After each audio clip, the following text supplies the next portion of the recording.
Buenas tardes in Espanol. Guten Abend in German. Masai al-Khair in my mother tongue in Arabic. Today, I will talk about a very hot topic in English.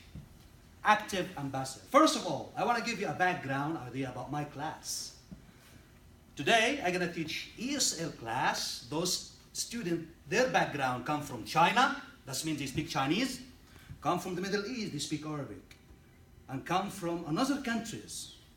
That means they speak any language like Filipinos, Japanese, mixed different cultures. Their age from 12 to 21. But I have 12 students. Those guys, they already done with their high school in their home country. Then they come to US. I have 7 students. They already graduate from high school in US and they want to further their career. They want to pursue their dream. They want to join the university level. The remaining of our students today, they have problems with English grammar and pronunciation, which I think every ESL student, they have problem in 4 different areas. Listening, speaking, reading, and writing. But first of all, I want to talk about categories of English tenses. Guys, we have 12 English tenses in English. By the way, those 12 English tenses exist in any Latin language. In German, which is Germanistic language, is not even Latin. In French, in Spanish, Portuguese, in Italian, all those tenses are 12 in Latin language and in German. But in Arabic, it's completely different. Today, I will explain first what 12 languages, what 12 tenses we have in English. I have 4 categories. First one, we call them simple tenses, which present, past, and future. Simple tenses. Second, we have continuous tenses. Present continuous, past continuous, and future continuous. Those are continuous tenses. Now we have 6 tenses in English. Then we have perfect tenses, which is present, past, and future. Then the last category, we have continuous perfect tenses. We have present perfect continuous,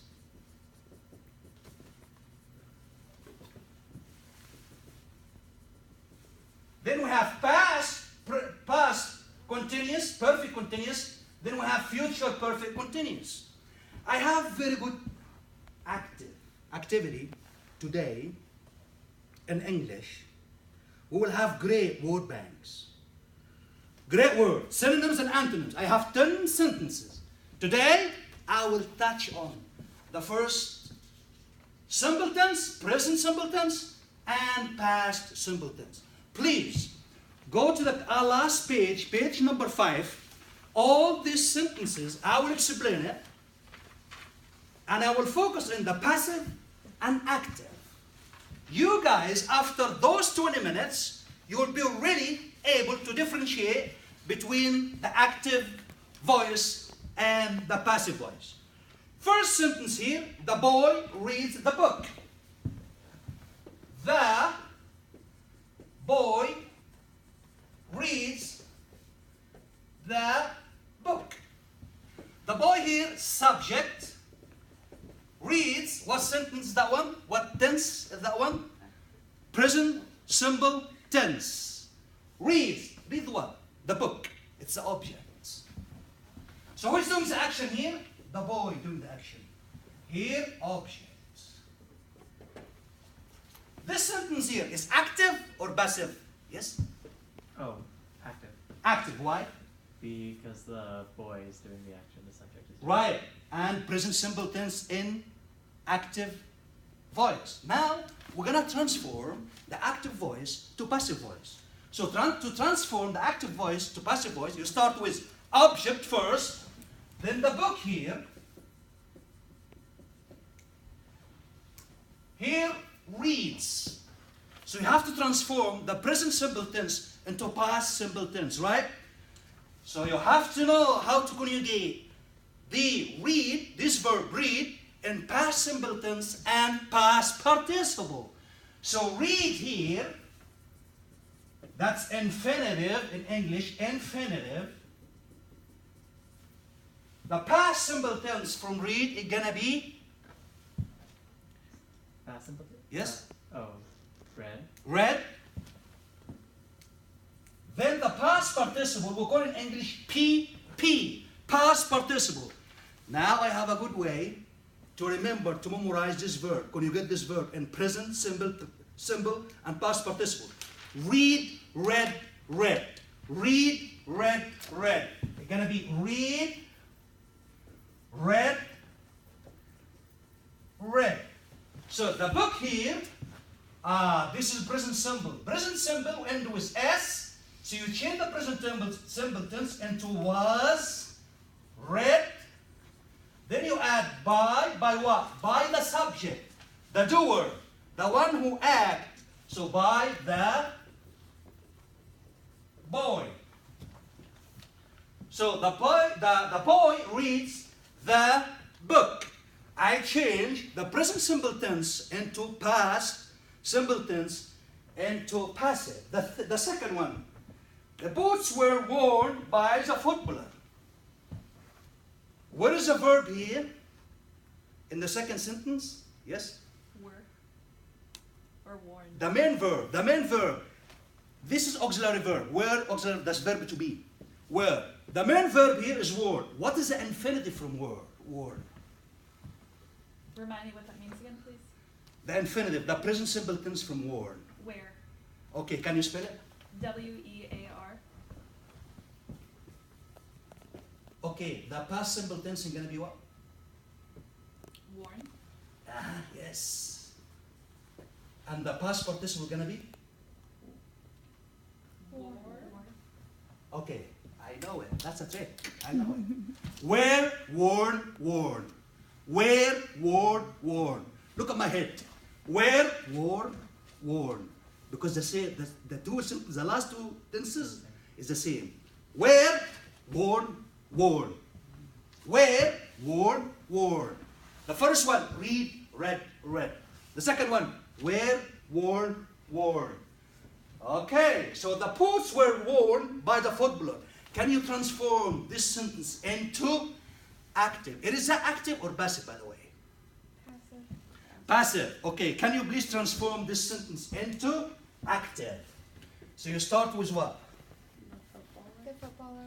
The footballer, okay. Huh? Is that plural or singular? Singular. Singular, okay. The footballer did what? Wears. W-A-R-E. Is that right? No. Why not? Because that's the past tense. No. It's not spelled correctly. W-A-R-E, ma'am. That's right. Where? Sorry. W-E-A-R. Yeah. Is that right? No. Why not? Because boots is plural. Okay. But here, you transform the passive voice into active voice. This footballer wear. Is that right? Is the English right? Now, subjects, singular. Subject, singular. In present tense, you add S. The footballer wears. Wears what? The boots. The third sentence. The cat chased the mouse. The cat chased the mouse. Here, the sleepy one here, please. The cat chased the mouse. Is that passive or active? Active? Yeah. Why? Because the cat is doing the action. Okay. Can you transform that sentence into passive? So you start with what? mouse was chased by the cat. The mouse was Was chased. chased by The cat. the cat. Here, I have to have here a different vocabulary from chase. Chase, present simple tense, right? Chase. Can you tell me the simple past tense from chase? Chased. You add what? And he And the past participle? was. The past participle gonna be chased, chased. The third one gonna be Oh, Chasing. chased. Okay. So you add D. Here is the formula. The regular in English. Any word, any verb end with E in past participle, in past simple tense, past participle you add D. That's why he chased, chased, chased. Sentence number 4. Oh, well, for the sake of time, let's move on and talk about some of the theories that come behind this. The theories behind that one is collaborative, because otherwise it's very important a student to collaborate with teacher and knowing different vocab, different synonyms, and how to conjugate the verb in present simple tense, past simple tense, and past participle. Because once a student they know the difference between using different verbs in different tenses, they will really be able to differentiate between active voice and passive voice. Most of ESL students they have problem of differentiation between active and voice, and active and passive voice. That's out of experience, because my students in this activity, their second language is Spanish. And Spanish is different. If you want to differentiate or formulate the sentence in active voice in Spanish, it's going to be different. So they think their source language, their L1 is Spanish. L1 is Spanish, L2 English. And it really takes time to learn how to transform sentence from the passive into active and from active into passive. The present simple tense, the past simple tense are very, very hot topic in people, the ESL learner, because most of them, they don't know even the difference between the present perfect and past perfect. For example, the tense, the sentence number 9, the door was opened by the lady. The door was opened by the lady. Anyone please can read the sentence number 9 and explain it? The door was opened by the lady. Yes, ma'am? Oh, me? Yeah. So the door was opened, refers to past, it's past tense, Okay. and opened makes me feel like it's Past what? You said past tense is what? Simple tense, future tense, past. We have different past tense. This one is simple tense. Past what? Past tense like, you said, okay, past, the door was opened by the lady. You're right, by the way. You're right. While by the lady, then you're gonna transform the sentence into active. You start with what? the lady opened the door, The lady opened the door. or the opened the door. Okay, the lady opened the door. Is that right? Oh, I said open. Opens, you add what? Ed. I put ed. I said with the ed. Ed? The lady opened. Okay. So let's first focus on what she said. The lady opened the door. This is past simple tense, right? Past simple tense. The lady, the door was opened. Was opened, that's past simple tense. Was plus participle. You change the past participle into present simple tense. So the lady opened, present simple tense, that's not opened, that's past. Yeah. So you delete, you erase ed, it's gonna be opens the door. Then you convert, formulate. Yes, I know for native English speaker, I know, that's why I choose this topic. I know. That's out of experience, I know it. Active and passive, I know. That's why the door opens. The lady